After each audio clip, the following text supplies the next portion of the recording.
previous presidents have always been very careful to set limits, establish these things that the diplomats like to call guardrails these days. Right. They did that from Eisenhower on. All of a sudden now they're gone, and we're doing the bidding of Mr. Netanyahu and his agents and backers in the United States and around the world. It's not a good picture for the United States. It's bad for President Trump. The other thing is that if he had been serious about this and his staff was doing their jobs, if the NSA was advising him, and for that matter, the Secretary of State, they would have all weighed in and said, Mr. President, let us talk to the people in the region. What do the people in Cairo think? What do the people in Riyadh think? What do the people in Ankara think? I mean, all of these people have a stake in what happens in Palestine. And to sort of say, well, everybody I've talked to thinks it's a great idea, and he finds out overnight, immediately, everyone else says, absolutely not. It's horrific. He's now not just complicit, he seems to be trying to extend this wholesale ethnic cleansing operation, mass deportation or mass murder operation in Gaza as far as possible. And then he tells everyone, well, once we've done this and we've rebuilt this place and it looks like Las Vegas on the Med, anybody can come and live there. Well, that's like saying we're gonna roll over everything on the coast of Florida, and Tampa and St. Petersburg are to rebuild everything, and then anybody who wants to live there can come and live there. Well, this is America. In the case of the Palestinian Arabs, Gaza is their home. That's their country. How can you dispose of all of this without any consideration whatsoever for any feelings or interests? So I think this has harmed us. I think it's harmed him. I think it's made us look ridiculous. It makes us look as though we are the willing puppet of this small state called Israel in the Middle East. That's unfortunate. Well, I'm sure, his Jewish friends in New York City and Las Vegas and elsewhere are enthusiastic. No doubt Mr. Netanyahu, grinning like a Cheshire cat, is delighted with the prospect of having the United States permanently embroil itself in the tar pit of the Middle East on behalf of Israel. We need to point out to the listeners and the viewers that this has been walked back. If you go towards the end of the day yesterday when all of this developed, this new woman who is the spokesman in the White House, Mrs. Leavitt, I think is her name. Yes. She made it very clear that this was not something that was going to go forward. She was, very politic about it and very diplomatic, but this is dead in the water. But what the Israelis have done now is so horrific that I doubt he's going to get any form of cooperation in the future whatsoever out of Egypt. But in the meantime, for us to step in and say, we'll now pick up Gaza as the 51st state, and we'll protect it, put American soldiers, sailors, airmen, and Marines on duty there to protect it 24 hours a day, 7 days a week, is ludicrous. I think the good news is he's figured it out. The bad news is that these impulsive statements are dangerous. And the same thing is going on with the Russians. He's got major issues in the United States to deal with. He's talked about those. He was voted into office on that basis. He knows the border is a disaster. He's talked about it. That's where he should focus. He needs to disengage from these places overseas. What happens in these places is just not important to us. Well, remember when Begin and Sadat negotiated the end of the 73 war, Begin tried to turn Gaza over to Egypt. And Sadat said, absolutely not. They're not part of Egypt. They are not Egyptians. And he wanted desperately to offload his quote-unquote Gaza problem onto Egypt. Now, the Egyptians have cooperated to limit the violence and the capabilities of Hamas and others because they have a mutual interest, or at least had, in suppressing Islamism. Genghis Khan, perhaps the greatest of generals, said occupations turn soldiers into jailers. Mongols never occupied anything. They would put a new group into power once they'd conquered an area, and they would tell them, you collect the tribute, you pay the taxes, we'll provide the security. And there would be a small contingent there to back up the local government. But they did not occupy anything anywhere. They did not set out to change societies, to change culture, to change religion. And Hamas is by no means destroyed any more than Hezbollah is. But he may think that he's bought more time for Israel to renew the fight and go back and finish the job, which is why he wants all of those 2,000-pound bombs and all the other munitions he can get his hands on. There are lots of Israelis who believe that he has systematically destroyed the Palestinian position and any hope of a Palestinian state. That was the goal, one of the goals. The underlying purpose, though, was to drive everybody out of Gaza.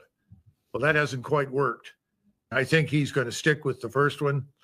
It's in his interest to do so, gives his forces a break to rest, refit for the next phase. And that's what he's going to do. He's going to rely primarily, once again, on the hundreds of aircraft that he's got, the Air Force to do serious damage to any number of different enemies, but he's not going to follow through on the rest of it. And I don't think anybody on the other side of these matters, whether they're in Egypt, Jordan, Saudi Arabia, Iran, Hezbollah, anywhere else, Syria, no one believes that. A friend of mine in the Navy who is an expert in missiles and travels all over, where he's just recently returned from the Pacific, told me, he said, if a war lasts longer than 2 weeks, we run out of all conventional munitions. At that point, we have to go nuclear. Well, that's absurd. We don't ever want to go nuclear. Right. We are in a very serious condition right now, and our armed forces do not need to be rebuilt. We need to build new armed forces. The world has changed. Warfare has changed. This business of rebuilding the old plant all over again is the wrong way to go.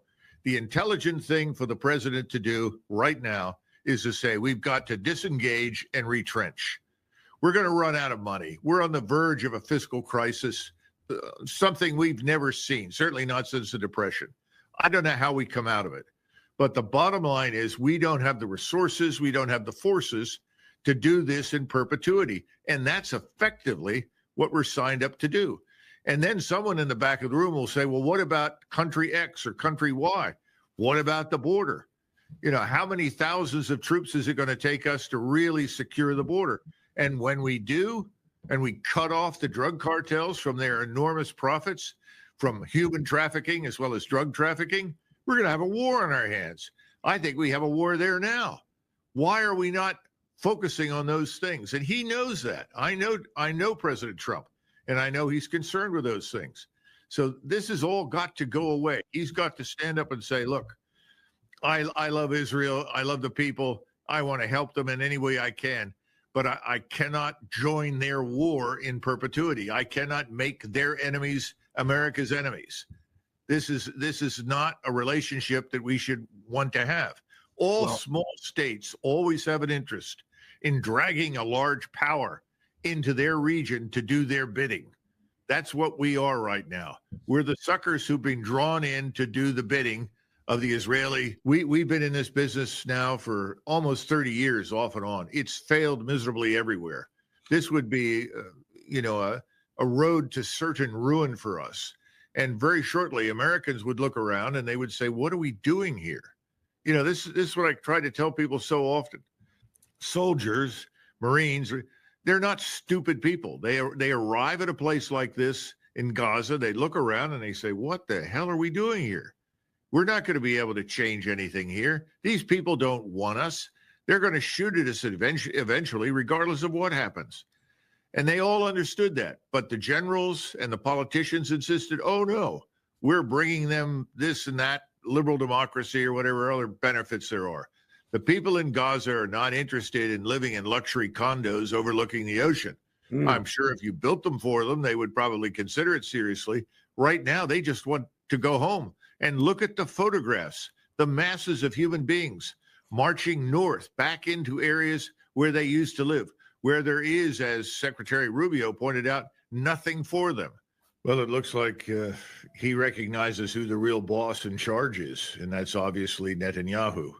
This is a shameful display of subservience that is completely inconsistent with the interests of the United States and the American people.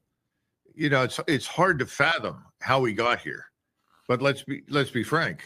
The president would not now be in the White House were it not for the enormous quantities of money that were poured into his campaign by donors who are enthusiastic Zionists, Right. wealthy Jews. We understand that. But he's still the president of the United States. Hegseth is probably on the ragged edge of getting himself into very serious trouble. He needs to look at the limitations of our assets and our resources. It's this callous disregard for the lives of human beings. However much you want to support Israel, we as Americans are not interested in the destruction of human life in Gaza. That's not something that we all agreed to do. It's something that should be judged as reprehensible. The idea that we will take this over and rebuild everything sounds wonderful until you get to the question of what happens to the population that lives there. And the underlying truth is that President Trump and Netanyahu are both agreed that these people will be forcibly removed. To where? Under what circumstances? Hopefully now that you've gotten this dramatic response out of the whole Islamic world, and not just there, but also President Xi in China, now President Putin in Moscow, everyone has said this is unacceptable. We wouldn't support this anywhere in the world. And as I keep telling people over and over and over again, I like Israel. I supported the state and support helping Israel defend itself. But I didn't sign on for this project that is now involving expulsion and murder of hundreds of thousands, million people. It's incomprehensible. It's un-American. But there's no sense of that right now. And I think he must be operating in an echo chamber. Somebody has got to step inside and tell him, look, this is not what we are about. This is not what we as Americans support. Why are we doing this? Right. I think Donald Trump is someone who doesn't want a war. I've said that from the beginning. His instincts tell him wars are not good for presidents. But people can be talked into things, and he is someone who can be talked into things. It's not his forte. He's much more comfortable talking about business and economics and so forth. He's also got all of these donors standing behind him who have poured tens of millions of dollars into his campaign to get him elected. And they too want war with Iran. So I think it's a very difficult position that he's in. I wouldn't second guess him at this stage, but I would not exclude the possibility that he falls for the argument. We can do this. We'll do it quickly. It'll be over in 2 weeks or 3 weeks. I mean, that's something that General Wes Clark told Bill Clinton when he was president about the Kosovo Air campaign. And President Clinton said, how long do you think this will last? And he said, well, 3 or 4 days, 2 weeks at the most. Very hazardous statement to make. Wars are not predictable things. Right. So I think you've got a similar situation here. It depends on how much trust and confidence the president has in either Netanyahu or Lindsey Graham or Mr. Waltz, his national security advisor, who is also an Iran war advocate. So I wouldn't be surprised. I doubt seriously that Mr. Hegseth would push back against this. He's also another Iran war advocate. The worst thing that could happen for Mr. Netanyahu is for President Trump to strike a quote unquote deal with Iran that leads Iran, in a position to build a nuclear weapon. He doesn't want that. He wants absolute certainty that there's no potential capability for that at all. That may be difficult for President Trump to deliver. And overheard this mentioned, whether or not it was something that President Trump said or someone else, who knows? I would be very careful not to rush to assume that. Now, if, as you say, he emerges from the meeting and announces that, then that would suggest that he's made it clear to Mr. Netanyahu that regardless of what Netanyahu wants, we are going to open a new chapter in our relationship with Iran. I would welcome that, as I'm sure you would, because I certainly don't want to see a war between Iran and Israel or anybody else over there. But I wouldn't bet on it yet. He is, in my judgment, for President Trump's purposes, the voice from hell. And if President Trump continues to invite him into his inner circle, he's making a very serious mistake. But I think that Lindsey Graham and Mr. Netanyahu are unambiguously on the same page. I think they both want that war desperately, and they want us to be in it. And they think that they can be successful early on with the right kinds of strikes. We've heard that sort of thing so many times in the past, going back decades. It doesn't make any difference. once you open the door to a war like that, it has a bad habit of running in all sorts of directions you never anticipated, which is why I and many others would prefer no war at all, Judge. I think what President Netanyahu wants is a guarantee of continued delivery of all the ordnance and military equipment that he needs, whether it comes in the form of F-35 jets or missiles, rockets, anything. And I think he will certainly get that. As you know, President Trump has just announced $1 billion worth of equipment on its way to Israel. So that's the first thing. The second thing is I think there will be a discussion about what's happening in the region.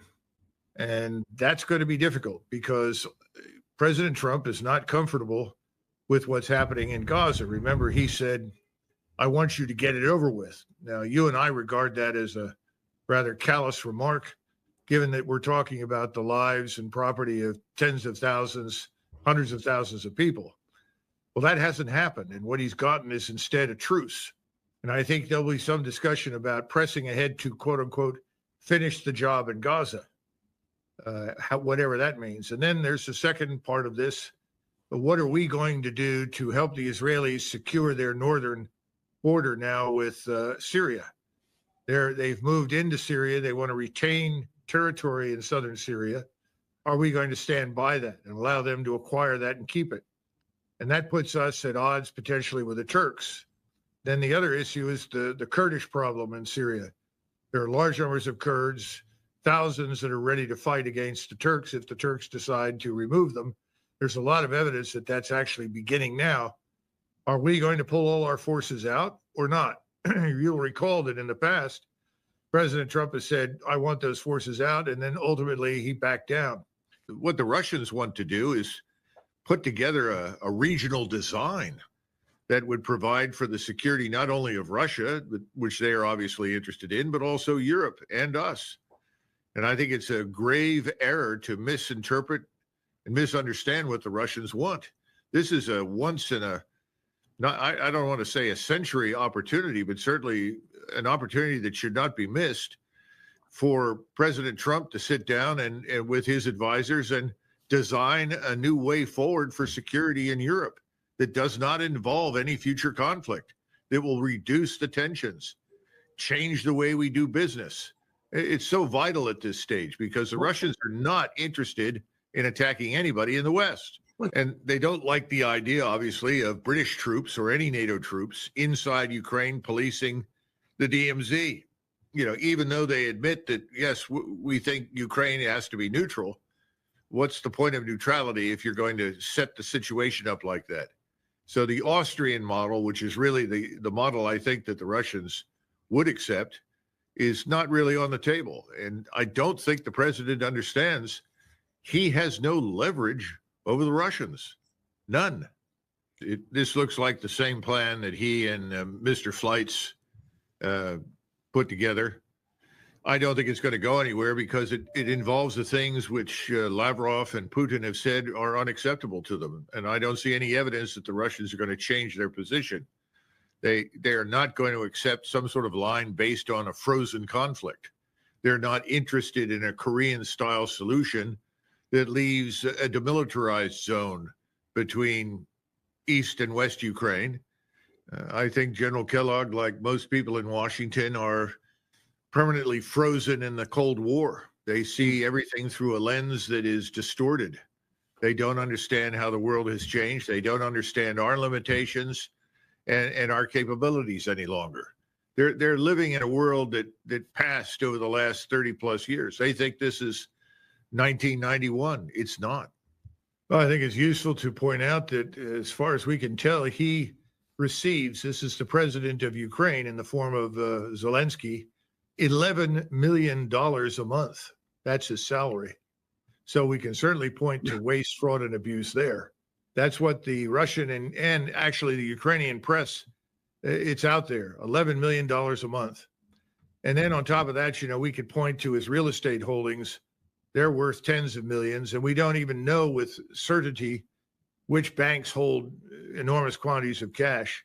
So I would say that he is probably the chief thief in Ukraine. Now, he would probably argue that he's not, that he's had to pay off oligarchs who backed him That may be true. But the real point is we've sent a lot of money over there. We know that a lot of it was essentially put into this laundering machine in Washington, D.C. that allows us to ship equipment and pay for it right here in Washington. But the equipment goes to Ukraine, but cash, not so much. But we've still sent enough cash in terms of hundreds of millions from time to time that he's being able to pay off his government. Everybody in the parliament is richly rewarded for their support. And of course, the officers in command of Ukrainian troops are earning vast sums of money. It is one giant scam. It makes Bernie Madoff look like a patriot in the United States compared to this man. The Russians right now have an enormous amount of military power concentrated in a couple of key places. One is across from Kiev, and the other is further south down near Kherson. They can move whenever they decide to move, and there's nothing the Ukrainians can do about it. We know that. If we continue to prevaricate and lie, as we have thus far, about the true state of affairs on the ground, they will eventually move. And there won't be anybody to sign anything because it won't be necessary. The entire Ukrainian state will have collapsed, and the Ukrainian population that remains is not going to put up a fight at this stage because they've had enough. So you'll end up with the Russians in charge, period. And we will have thrown away any opportunity we might have ever had to help shape some sort of outcome that would have been remotely beneficial to Europe or the Ukrainians. I was hoping that President Trump would realize that the policy in Ukraine is dead. I would argue that the policy in the Middle East is also dead, but immediately end what's happening in Ukraine, get out of it. But instead of that, he seems to have decided to extend it, perhaps because he thinks he can extract some goodness from it. After all, he's arguing that in return for rare earths, we would provide more military aid. Well, I don't know who the military aid will go to. I mean, there are 1.2 to 1.5 million dead Ukrainians. They can't replenish the ranks. There are no substitutes. The state of Ukraine is effectively destroyed. So where is he going to get the people to operate the equipment he gets? I think it's ridiculous, but apparently that's President Trump's idea that if he could extract rare earths from them, that would be a benefit. The problem is the rare earths are all in the areas that are populated with Russians, and the Russians currently control them. So you're not going to get any rare earths out of that. There's $7.8 trillion supposedly worth of rare earths. They are all under Russian control in eastern Ukraine, which is Russian. But that's everything from graphene to beryllium to lithium, any number of different things. In fact, there's a major lithium mine also in that area of eastern Ukraine. There were always coal mines there. And coal mines, in the seams of the coal mines, you get rare earths, by the way. We've got that here in the United States. Been a big source of frustration for me that we're not maximizing our focus on that. But having said that, the only thing worth having in Western Ukraine, where there are no rare earth deposits, as far as I know, or anything else, that is the black earth, the rich agricultural land. Well, here's an interesting flash. Cargill, DuPont, and Monsanto already have bought up the rights to most of the land in Western Ukraine. So I don't know how he handles that, but this is part of Mr. Zelensky's effort to sustain himself and his regime in power by selling off assets. But the rare earths in particular, forget it, President Trump, you're never going to see them. There is an assumption in the Trump administration that Ukraine is a viable state. It is not. There is an assumption that the Ukrainian military, with additional aid, can recover and continue to fight. That is untrue. There is an assumption in the Trump administration that they can overcome the corruption that riddles the country by extracting some benefit from rare earths. That's not going to happen. The 7.8 trillion of those are in the eastern part of Ukraine under the Russians. And there's this other underlying assumption: Russia's bad. Russia's the enemy. President Trump knows better than that. These people are not the enemy of us. They're not the enemy of Western Europe or Eastern Europe. There's no interest in going to war with us, and he should step forward and make that clear. But for some reason, he's decided to stay on point. That's why I said the clinging to this carcass of dead policy is a serious mistake. If he doesn't get out of this and distance himself from the folly and stupidity of his predecessors, it could well drag him into the pit. What President Putin will want are confidential discussions. He's not interested in, grabbing the stage for a big splash in the media that something great has happened and I, Donald Trump, have done it. If President Trump wants this to succeed, President Trump should go back to saying what I heard him say the other day. We're talking and we're making progress. Thank you. Next question. Stop talking about the details. Don't get into it. Hegseth did a good job thus far. Let's leave it there. And if we're going to send the envoy over, let that all happen behind closed doors and let nothing be leaked or shared until there is substantive agreement. You'll recall back in the 80s, people used to talk about, let's have a Gorbachev summit. It became a metaphor for the major heads of state showing up and agreeing to something after there had been long, exhausting negotiations to get an agreement. Well, I think that's where we need to go now. So I hope that whatever the president says, he's going to go back to what he said before. We're talking, we're making progress. Thanks very much. That's the right answer. And what Hegseth has said is encouraging, but it's not an end state. The only end state really of great importance to us is that NATO has nothing to do with Ukraine and no American forces will be involved. That's good news. The rest of it, I think, is negotiable, and we'll have to wait and see what happens. And President Trump made it very clear to me and anybody else who cared to listen to him years ago that he thought the Europeans should be their own first responders. In other words, this reliance on U.S. forces to go thousands of miles from the continental United States into Europe to marshal air and naval power on a moment's notice to defend Europe was ridiculous. It didn't make any sense. It didn't make any sense from the threat standpoint because Russia doesn't present that kind of threat, nor is Russia interested in it. And he's tried repeatedly to persuade the Europeans they must be responsible for their own defense. I think what probably President Trump would like, and I'm sure Secretary Hegseth would probably be receptive to this, is that fine, if this NATO thing survives, that's great, but you've got to take the lead. And remember, all the times you and I have spoken, the op-eds I wrote saying over and over and over again, a European four-star should replace the American four-star. We've got to get out of the business of taking responsibility for the command and defense of the European theater. That's not our problem. And I think at the end of the day, I think that's really what Secretary Hegseth is saying. Let's get out of this. We'll backstop you. We will stand by you, in the event of a serious conflagration. We'll back you up. But you've got to take the lead and defend yourselves. I think that's very clear. I think that's what President Trump wants, and he should want it, and the Congress should want it. But we all know Congress will fight it because you're disrupting a money flow that's become very, very useful for a lot of people, only not the American people. I think we're living in a different age now. I don't see any interest in Germany, among any Germans, in invading France, or the French are not interested in fighting with the Italians or the Spaniards. I mean, this stuff's over with. Eastern Europe, there's some unfinished business, let's be frank. And that's going to come to the fore. Hungary lost a great deal in World War I and even more after the Second World War. That's unfinished business. There's unfinished business for them in Ukraine. There's unfinished business with Poland in Ukraine. But these things are not our affair. And these things will have to be sorted out regionally. I think the world collectively, ever since the 1970s, has been moving towards greater regionalization, Dan. In other words, instead of seeing the global community as a community, we need to see the global population organized into major powers in each of the region that operate as arbitrators and maintain peace, security, and build prosperity.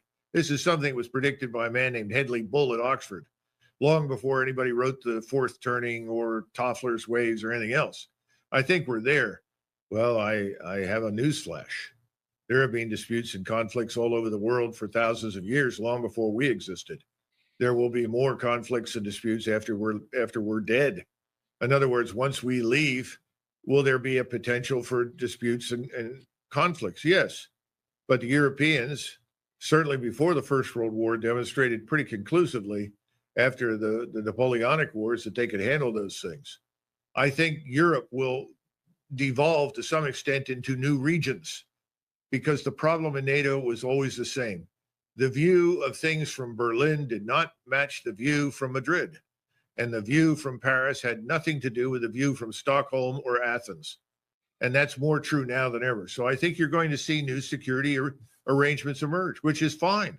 They should, because they have a greater chance of succeeding than anything we impose. And right now, NATO is a legacy of our imposition, let's be frank. Eisenhower pointed out when he was president, a group of Army generals came in to not lobby, but make presentations to the president about their need for more transportation to move more forces to Europe. And they said they had to have 29 divisions in Europe to stop the Soviets.